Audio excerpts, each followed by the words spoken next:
The ocean contains arguably the most fascinating and diverse ecosystem on the planet. Organisms manage to survive in pressures hundreds of times greater than the surface, as well as being in total darkness.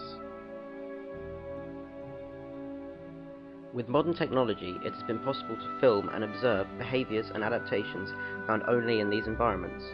For example, these giant tube worms. These worms can grow up to 3 meters tall as they gather around the heat which is emitted from vents at the bottom of the ocean.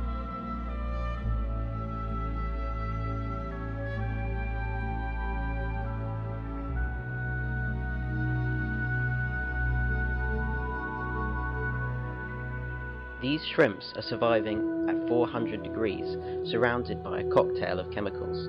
They have adapted to survive there. To cope with the pressure, they reduce the amount of air spaces inside of them so dramatically that it is unlikely they will ever be crushed. The prawns feed on bacteria which thrive around the vents. The community of organisms is surviving without the aid of the sun. They survive from energy directly from the Earth's molten core.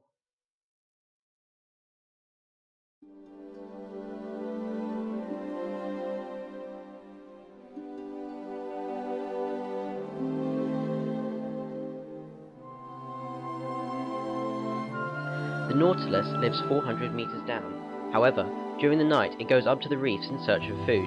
Its shell contains gas-filled flotation chambers which it can use to control its depth. It is powered with a jet of water which works as a siphon. The Nautilus's close relative, the octopus, is its predator. Because of this, it has to adapt to survive.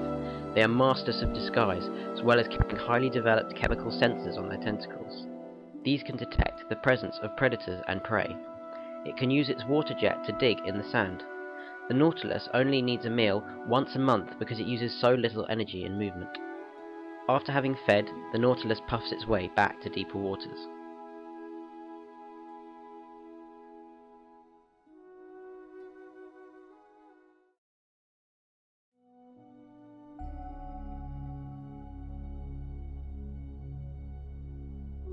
Vampire squid are perhaps the most unusual of all marine creatures. They have a very low metabolic rate, with only very weak muscles. However, they manage to maintain agility and buoyancy with very little effort due to balancing organs called statocysts. They are akin to a human's inner ear. A danger that the squid has is its silhouette. As creatures look up from below, they can see it against the faint sunlight. To prevent this, it generates its own bluish light through the bioluminescence in a strategy called counter-illumination. This diffuses the animal's silhouette, cloaking its presence from the watchful eyes below. Its own eyes detect the faintest of gleams. To really observe the vampire squid, the lights must be switched off. This reveals the sacs in which the bioluminescent bacteria are found.